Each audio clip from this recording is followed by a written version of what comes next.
dibicarakan dalam hal masalah yang dibahas adalah masalah pertahanan. Diplesetin jadi pertanahan sehingga seolah-olah boleh membahas mengenai pertanahan yang dimiliki oleh Pak Prabowo. Jadi makanya narasi ataupun program Pak Ganjar modernisasi bagus, tetapi apakah bisa melaksanakan secara massal? Pesta demokrasinya lebih baik dan bisa memberi pelajaran kepada masyarakat bahwa siapa sih calon presiden yang paling hebat. Itu semua orang saya yakin hampir semuanya bisa untuk bisa bicara, tapi prakteknya. Nah,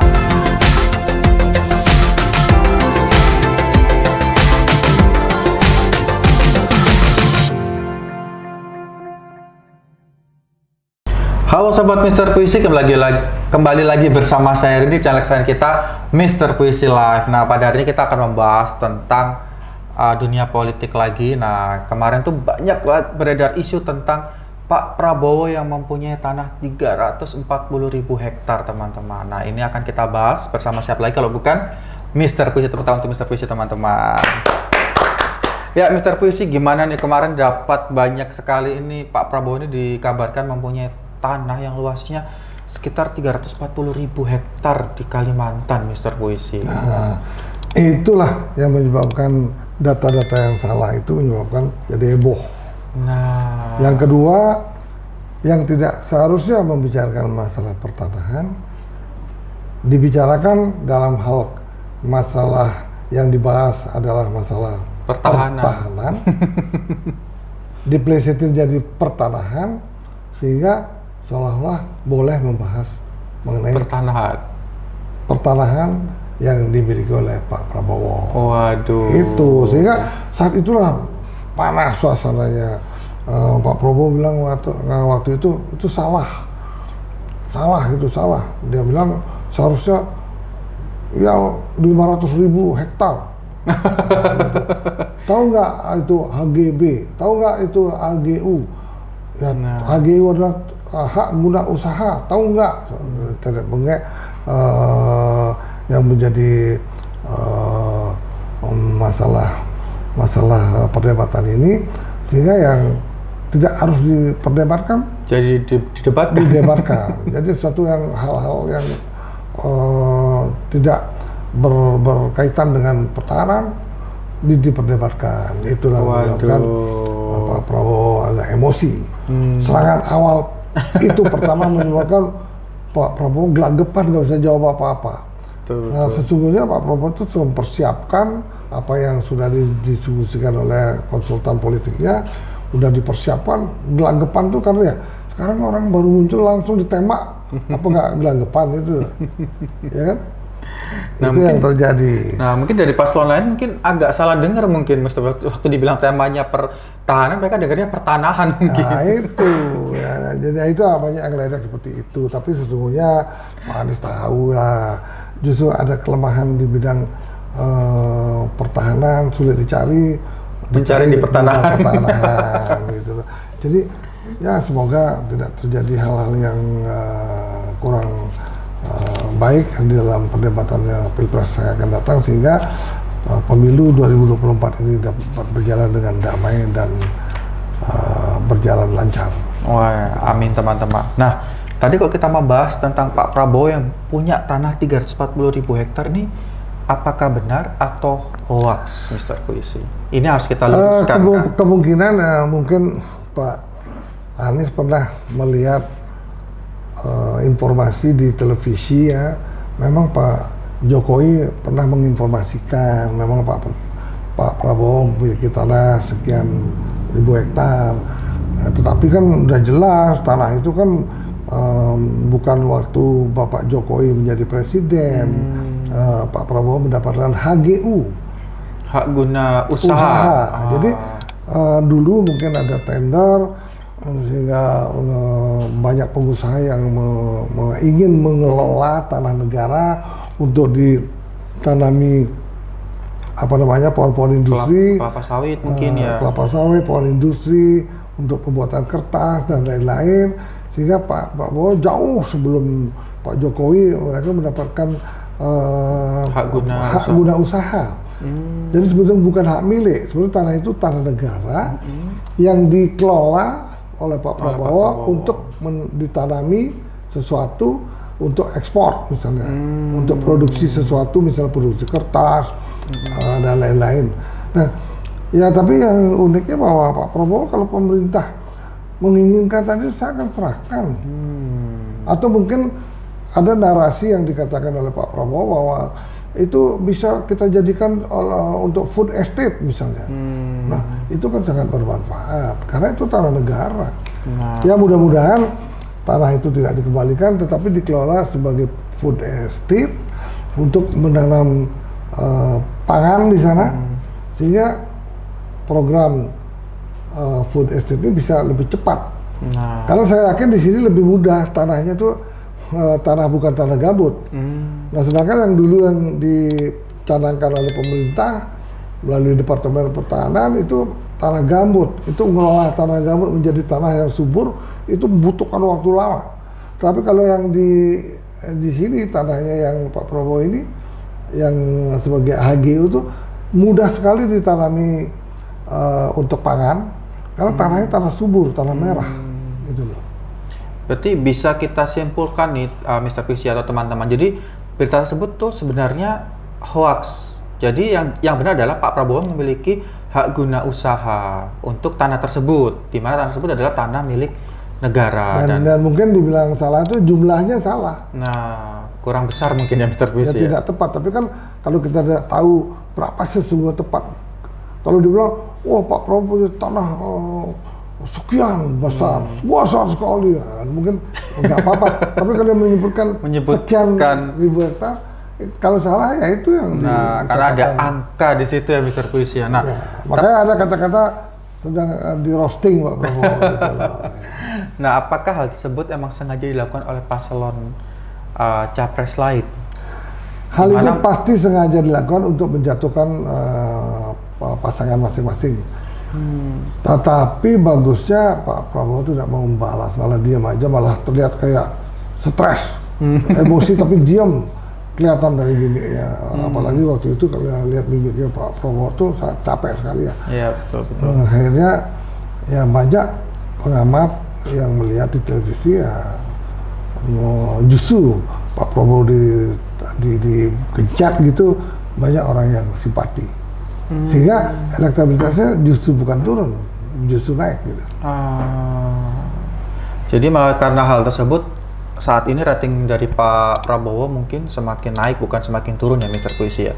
Nah, tapi untuk saat ini nih, untuk tanah yang udah menjadi hak guna usaha dari Pak Prabowo sendiri saat ini apakah sudah memang dikelola atau masih berupa tanah kosong nih Mr. Puisi?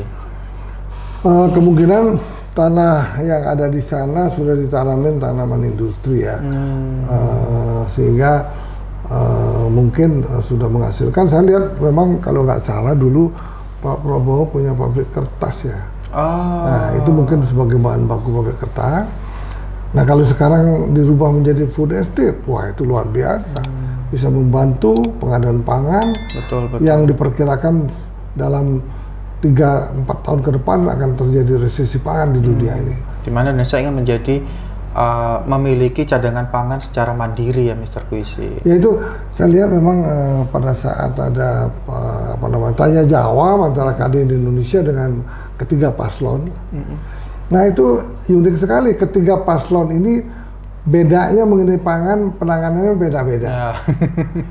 Kalau Pak Ganjar bagaimana untuk menambah produktivitas pangan, Pak Ganjar bilang modernisasi pertanian. Modernisasi. Ya, tetapi ini kan hanya wacana tahun berapa, tidak modern-modernnya pertanian. Tidak, sistemnya masih tradisional semuanya.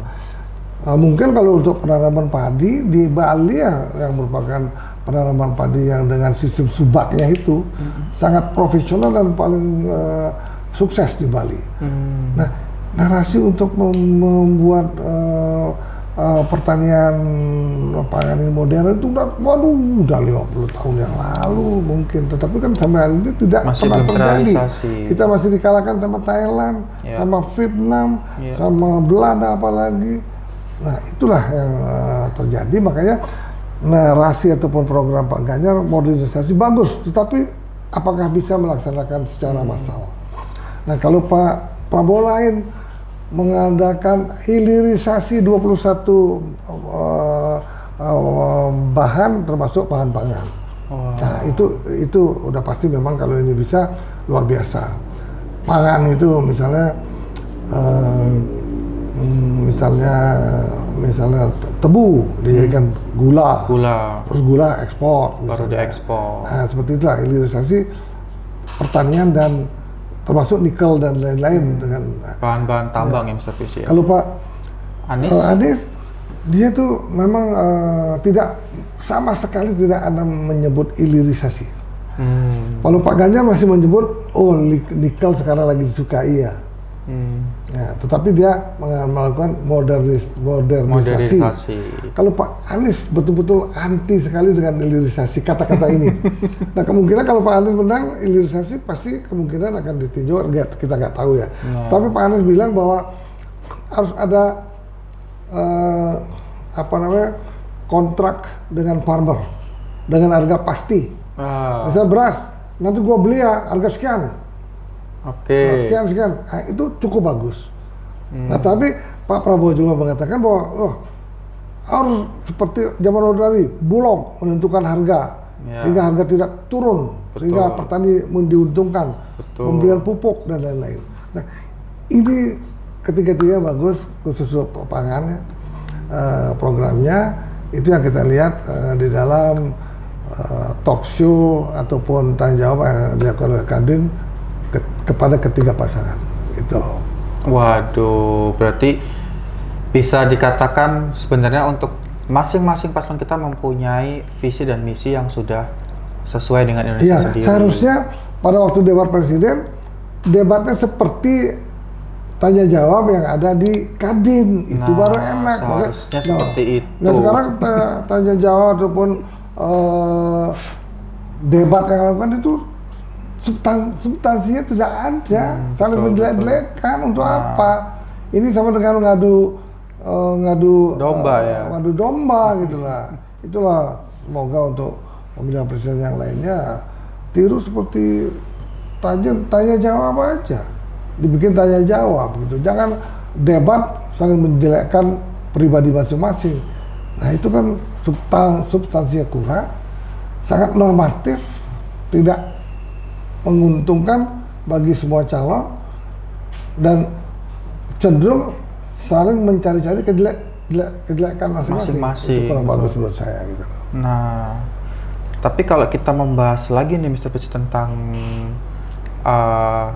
untuk materi nih, untuk nanti adanya debat capres yang berikutnya, kira-kira materi apa yang akan keluar nih Mr. Puisi? Materinya yang paling bagus ya seharusnya KPU harus memikirkan bahwa mengenai bagaimana caranya untuk menjadi negara maju 2045. Bagaimana caranya? Menjadi negara maju pada tahun 2045. Itu, di situ harus ada program jelas dan tidak hanya ngomong-ngomong aja, programnya jelas dan dengan angka itu baru bisa mungkin pesta demokrasinya lebih baik dan bisa memberi pelajaran kepada masyarakat bahwa siapa sih calon presiden yang paling hebat dan sangat masuk akal apabila dia ingin memajukan bangsa Indonesia ini, negara yang kita cintai ini di 2045.